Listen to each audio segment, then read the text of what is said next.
The truth of the matter is the West, the Europeans, are by far the most animalistic people on earth, truly. The Europeans and their American children. You need to know this. Like I said, everyone outside the West needs to know this, needs to understand this. And Westerners themselves need to know this about themselves. And actually need to face this fact. They are the most animalistic people in the world. You know how animals in the wild, especially predators, predatory animals, if one of their pack gets wounded or gets old or gets sick, what do? Well, they leave it to die, don't they? If you can't hunt, you're useless to the pack. No one's going to carry you. Well, who does that sound like? They literally used to throw old people off a cliff when they got too old in Europe. Now they just throw them into nursing homes or sedate them or what have you. Or else they literally will just let them lose everything and die homeless in the street. They don't care. Nobody cares. And the moment you're old enough to hunt, okay, predatory animals, with predatory animals, the moment you're old enough to hunt, you're on your own. Go make your own pack. No one's going to take care of you. Well, in the West, they can't wait to get their kids out the house. You're 18, why are you still under my roof, right? That's their thinking. That's animalistic. And this runs through their whole society. It runs through their whole culture. Their economy is a hunting economy. It's a predatory economy. Acquire resources, seize the prey, take, get yours, don't worry about anyone else. That's their thinking. Very territorial as well. Very controlling. Always competing. Always fighting. Always trying to obtain dominance. Always laying claim. Laying claim to this and that and the other. Claiming their dominion. The United States of America has spread its scent like a predatory animal all the way down to the tip of Chile and Argentina. It's so animalistic, in fact, that they came up with a so-called scientific theory that asserts the idea that human beings are nothing but animals, and that teaches the idea that we can learn about human behavior by studying chimpanzees, by studying gorillas, by studying wolves, and so forth. I mean, once you recognize this about them, you can see it, like I say, running through every aspect of their whole so-called civilization. It's a fundamental, foundational belief that human beings are innately bestial and predatory and selfish and alone. They're coming from a very deep place of contempt for mankind. You're not going to be able to properly analyze anything that involves Westerners if you don't understand this about their collective psyche, about their cultural background, about their framework, about their paradigms. And furthermore, you're not going to be able to properly evaluate any Westerner's analysis of anything if you don't understand. Yeah, I watched that speech. So when you watch that, you have to be able to see how the A National OCGFC are operating and why Trump is their man. I mean, I've been telling you for 3 years, going on 3 years, that there's a destabilization campaign against Europe, that's what the Ukraine war actually is. It's a proxy war being waged by the United States, not against Russia, but against Europe. I've been telling you that they're turning on each other. The West is turning on itself. I've been telling you that America is going to become more and more interested in creating conflict in the West, not in the global South. I've been telling you that the historical roles of the global North and the global South are going to be reversed. Didn't I tell you that? Well, look at the last Trump press conference. He's talking about destroying Canada economically. He's talking about trying to force them into submission.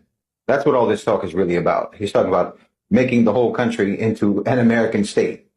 And he's talking about doing the same thing with Greenland. Except with Greenland, he even said that they might use military force to do it. So that's a direct threat against the EU, and they've taken it as such. He's literally saying that America could potentially use military force against a European country in order to seize territory from them. Seize European territory. Well, that's nothing but colonization. What he's talking about with regards to Canada, that's nothing but colonization. The man is talking about occupying, colonizing, and pillaging other Western countries, the resources of other Western countries. He called the border between Canada and the U.S. an artificially drawn line. I mean, Putin didn't even say that about Ukraine. Meanwhile, the border with Mexico, that isn't artificial at all. It's just an artificial border between Canada and America. Greenland and Canada get to become American states. Meanwhile, Puerto Rico is called a floating island of garbage at a Trump campaign rally over the summer. So Puerto Rico is trash, and the Mexican border needs a wall, but the border with Canada is just an imaginary line. It doesn't really exist. Now, the obvious racism is just that. It's obvious. But if you think about it a little bit more deeply, there's a reason for drawing a demarcation line like this, what Trump is trying to do. The U.S. empire is looking at subjugating the northern hemisphere, and the southern hemisphere is no longer any of their business. It's out of their sphere of influence. In fact, the southern hemisphere is the ascendant hemisphere. I mean, did you notice how his press conference, how it began? What he did at what the real reason for the press conference was? He was talking about the UAE pumping in $20 billion of investment into the United States. I mean, imagine. We're already at this point. We're already at the point where an American president is bragging about successfully attracting foreign direct investment from the global south into America. I mean, this is usually the kind of thing that a president in the global south would be bragging about, you know, being able to attract foreign investment. But now you have the president of the United States, or the president-elect of the United States, being proud and bragging about the UAE opening up data centers in his country. Role reversal. It's actually really interesting to me. It's interesting to watch all of this play out, alhamdulillah, in our lifetime. We're seeing a major change. Basically, the neocons, the nationalistic OCGFC, are being placated. This is what Trump is doing. They're being redirected to feed their cannibalistic appetites on other Anglo-Saxons. I mean, this was the West's primary activity for centuries. Before they ever invaded our lands, they just cannibalized each other. That was the main pastime. So we're coming full circle. I mean, of course, the neocons need to maintain a fantasy of power. And I think that that's partly what's going on with Trump's outlandish suggestion. It's giving them something to dream about while they create nightmares for everyone else. I mean, the suggestion that the United States could just take Canada, take Greenland, it may sound absurd, but it actually reveals something far deeper than just the mere posturing of a braggart. This is in the imperial DNA of the Western power structure, a system that has absolutely thrived on the subjugation of others' lands, others' resources, and other people for centuries. It isn't just about geography. This is about desperation on the part of the West, on the part of America. It's about a crumbling empire that's grasping at fantasies to try to reclaim relevance as its power slips away. To entertain the idea of annexing Canada or annexing Greenland or both in the 21st century is clinging to a mindset that belongs in the colonial past.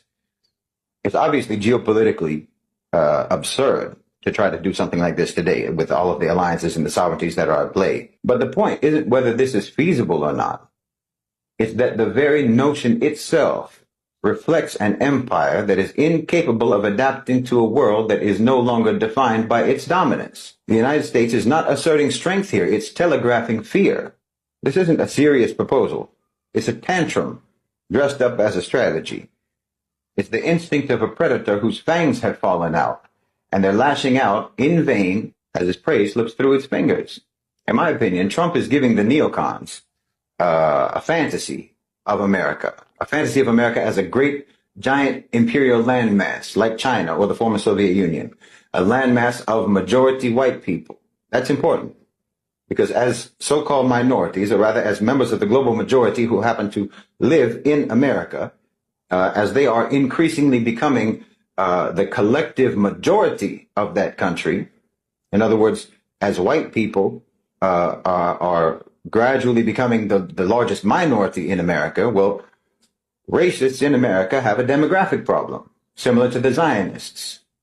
But unlike the Zionists, if America starts annexing territory in the Northern Hemisphere, well, that's territory that has its own kind in it. They have their own kind there. Now, if the Zionists seize territory, well, it's not filled with Jews.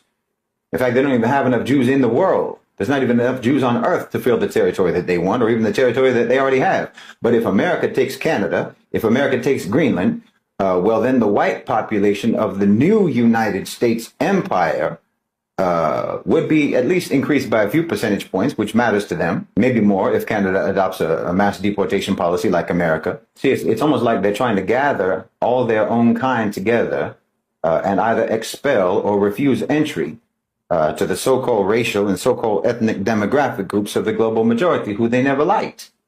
And that's actually something that the global majority should be happy about, to be honest.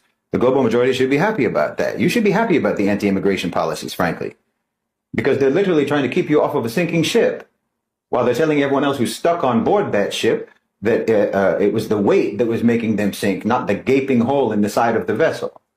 In other words, they're lying to their own people about what's really happening about and why their ship is going down.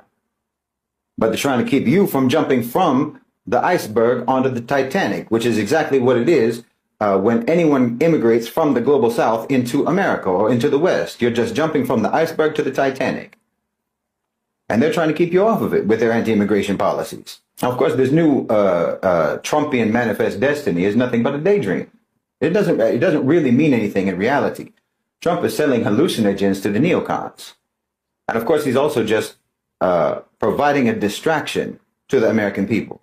This is one of the main things that politicians do in America. He's providing them a distraction that will appeal to their nationalistic ego and their nationalistic vanity. Anytime America talks about anything outside of America, all they're trying to do is distract their citizens from what's happening in their country, from the inequalities, from the economic collapse, from the erosion of their rights.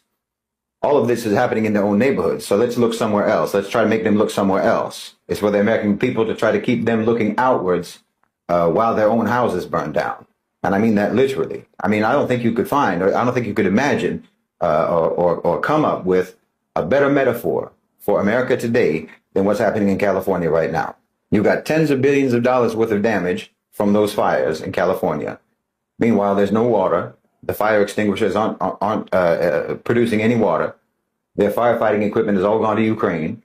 Whole neighborhoods in Los Angeles, subhanAllah, whole neighborhoods in Los Angeles look like Gaza today.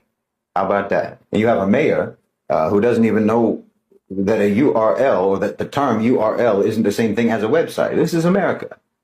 So yes, you pretend that you're going to transform into some huge, expansive geographic empire from the Arctic all the way down to the renamed Gulf of America, just to divert from the reality of your reduction as a world empire. You talk big, even though you can't even fill your own boots anymore. And that's why you talk big, because you're shrinking. Now, no, that doesn't mean that it's all empty talk. It's not completely empty. As I say, the A National OCGFC have a plan. Is what I've been talking about for 3 years. Relations are going to become increasingly hostile between the U.S. and Canada, between the U.S. and Europe, between the U.S. and the rest of the Northern Hemisphere. Everyone is being misled, in my opinion, with regards to thinking that that Trump wants to have problems with China, that he's trying to make problems with China, or that he's confrontation with China. I don't think that's accurate at all. They're going to be making problems for the West. America's going to be making problems for the West, which essentially just delivers the global South to China and to BRICS. MAGA isn't about helping the American people any more than a corporate restructuring is about helping the workers. That's how you can probably conceptualize what's happening in America. America is downsizing. All while, you know, just like with a company, when they downsize, they're telling everyone that they're just consolidating and they're just streamlining and that everything they're doing is just going to make everything better than it ever was. They're going to make the company stronger than it ever was and so on. Meanwhile, the richest of the rich in America are perched with their golden parachutes that will float them off into the global South while your cities crash and burn. This is the death rattle of a system in crisis. Western colonial capitalism in its current form is unsustainable, and that's obvious. The U.S. economy has been hollowed out by financialization, by deindustrialization, and it can no longer stand on its own. That's a fact. The system runs on blood. The system runs on turmoil. Canada and Greenland and Europe have had a good run in terms of being able to orbit the United States without ever having gotten sucked into the vortex of that vampiric system. But that good run is over, and they're going to get sucked in. The same system that they used to pillage the global South is turning its sights around. You know, you've heard about those prisons where the inmates rebel and take over the facility. Well, it's kind of like that, I think. The world today is kind of like that. All of your former prisoners, the colonized countries, the so-called developing countries, your former prisoners, have taken over the jail. And now the rifleman in the gun tower is turning his rifle around because he can see which way the wind is blowing. He can see who's actually in charge now. So now you've got prison guards who are stripping off their uniforms to try to put on the prison blues because your uniform just makes you a target. I'm talking about the West now. Oh, the tables are turning. I mean, look at this UAE investment that no one seems to want to talk about. I mean, think about that. The UAE investment was literally the only actual substantive thing, the only actual thing of substance that Donald Trump even talked about at that press conference the other day. And no one's even talking about it. No one is even mentioning that that's actually the reason for the thing. Everyone's talking about Canada, everyone's talking about Greenland, Panama Canal, and so forth. No one even noticed the fact that Mr. America First is bragging about $20 billion in foreign direct investment that's going to go to operate exactly the same way in America that Western investment always operated in our countries. That's exactly what they're doing. I mean, literally. The UAE is doing the exact same thing that the West has always done to us. But no one can see it, and no one's talking about it. You have to understand that the way foreign investment works is like a syringe. They tell you that it's injecting you with medicine. But what they actually do is stick that needle in you to suck your blood. So you think that they're injecting, but they're actually extracting. Because look, this deal that he announced, they're going to open data centers in the U.S., okay? Well, aside from how much power and leverage that gives the UAE potentially over American data, which is massive, but let's not even talk about that. There's too many things to say really about that. That's not really even my area. But just consider the fact that data centers notoriously consume a huge amount of energy, a huge amount of electricity. This is why Trump was rambling for most of his press conference. He was rambling on and on and on about drilling, drill baby drill, about coal, and he was even attacking windmills and all sorts of things, which is just too obviously quixotic to even mention.